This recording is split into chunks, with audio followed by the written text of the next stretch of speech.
Bueno, ante todo, buenas tardes y muchas gracias por acoger en esta actividad solidaria, con Carlos, con su familia, acoger un pequeño espacio para hablar un poco de lo que pasa en el Perú, concretamente con Fujimori, ¿no? Sabemos que el 24 de diciembre, previo a Navidades, el presidente del Perú, Pedro Pablo Kuczynski, dio una orden de indulto y gracia presidencial a Alberto Fujimori, que fue presidente en el Perú entre 1990 y el año 2000.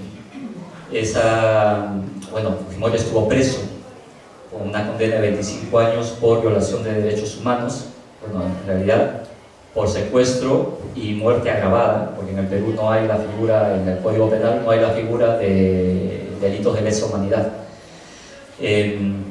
Estuvo preso por secuestro y robo agravado y muerte y asesinato, y además por corrupción, ¿no? Delitos que él mismo reconoció durante el juicio. Estuvo preso, condenado a 25 años, de los cuales no ha cumplido ni 12, me parece. O sea, menos de la mitad de la pena ha sido indultado.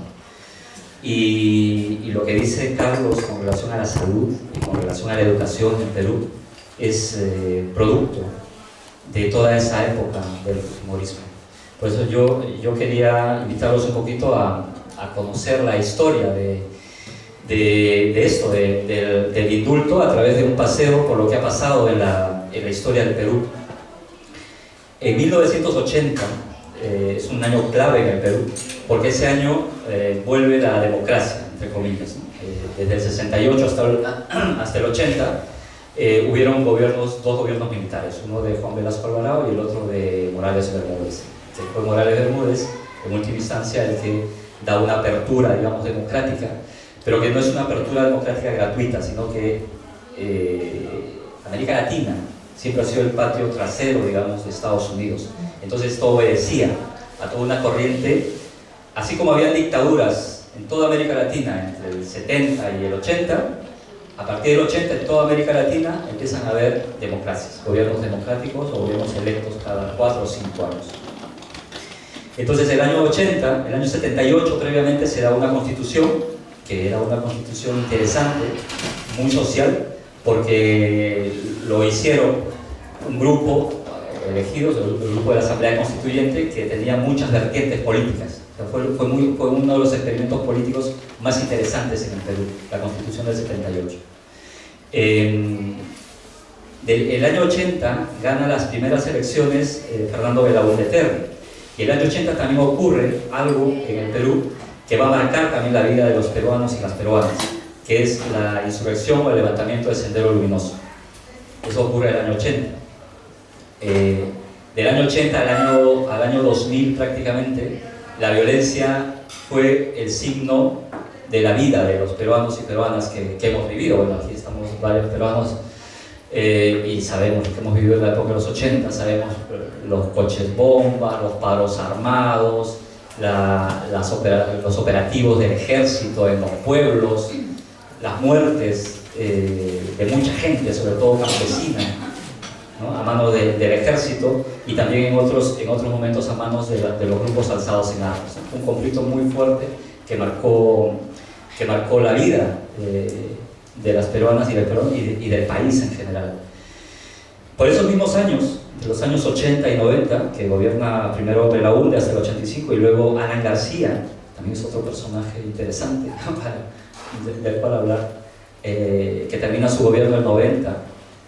En esos años el Perú entra en una crisis muy profunda, y el mundo entra en una crisis muy profunda.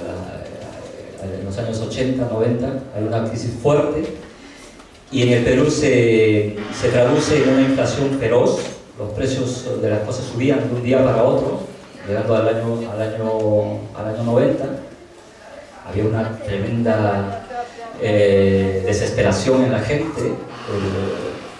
La lucha de los alzados en armas seguía. O sea, no había salida, era un país inviable prácticamente. La inflación llegó al 800%, es una monstruosidad, es terrible. Fue una época económicamente y socialmente desastrosa. Entonces, en esos momentos se da, en los años 90, las elecciones, el cambio de gobierno, y se enfrentan en una segunda vuelta Alberto Fujimori y Mario Vargas Llosa. Creo que a los dos los conocemos, las vertientes políticas de las cuales salen. Vargas Llosa, desde un liberalismo muy desenfadado, que ofrecía a la población, a sus electores, un shock, una política de shock, siguiendo el mandato del consenso de Washington, que mandaba drásticamente reducir el tamaño del Estado, lo cual implicaba vender las empresas, despedir a los trabajadores públicos, quebrar una serie de derechos que se habían conseguido hasta ese momento. Eso es lo que ofrecía Vargas Llosa.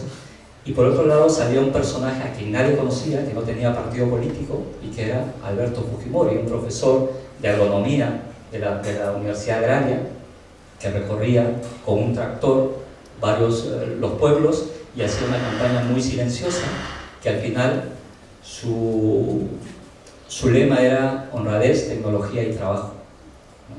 Ya sabemos que después de su periodo no hubo ni honradez, no hubo ni tecnología, no hubo ni trabajo. Pero era esa su propuesta. Y le ganó a Vargas Llosa en una segunda vuelta, con el apoyo de todos los sectores que no querían a Vargas Llosa, entre ellos la izquierda, el centro, etc. Y lo primero que hace Fujimori es todo lo contrario a lo que prometió. En el Perú se juramenta el gobierno cada 28 de julio de cada 5 años.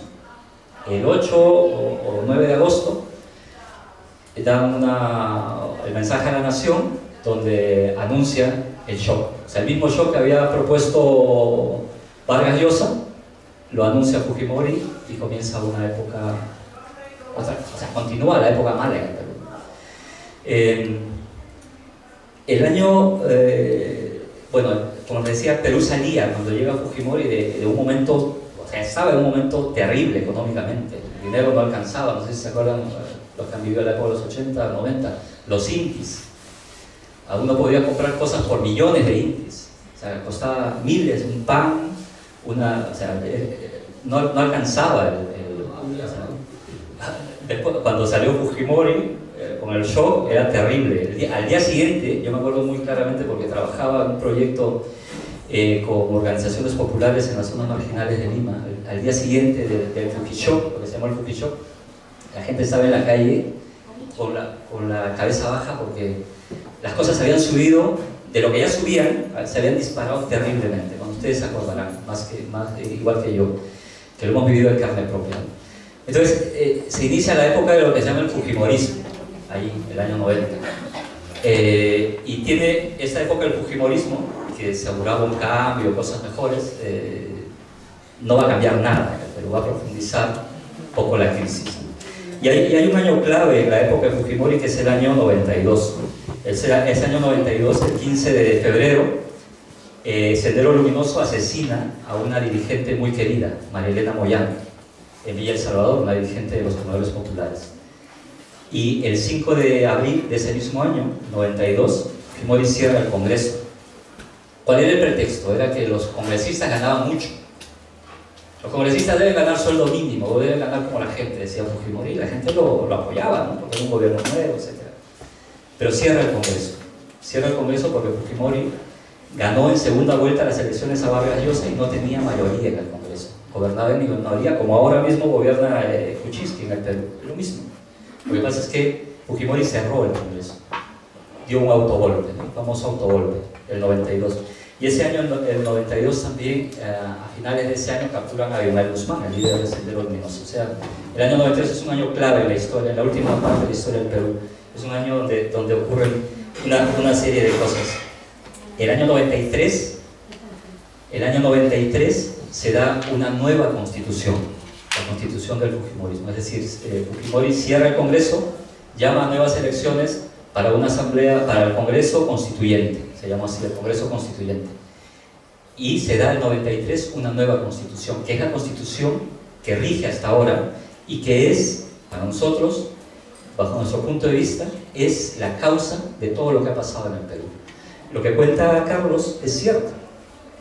Y lo mismo pasa con la educación. ¿Por qué? Porque la Constitución dice que la educación y la salud en el Perú se rigen por la iniciativa privada. O sea, quitan totalmente el derecho a la educación y el derecho a la salud. En el Perú, en los barrios más pobres, encontramos escuelas privadas. Escuelas privadas encontramos. ¿Por qué? Porque se han dedicado también a desmantelar el sistema público de servicios sociales. La salud, la educación prácticamente son pésimas. Y en cuanto a salud, como decía bien Carlos, si no tienes plata si no tienes plata no te curas. Y es una pena. Hay, como decía bien él, también un sistema integral de salud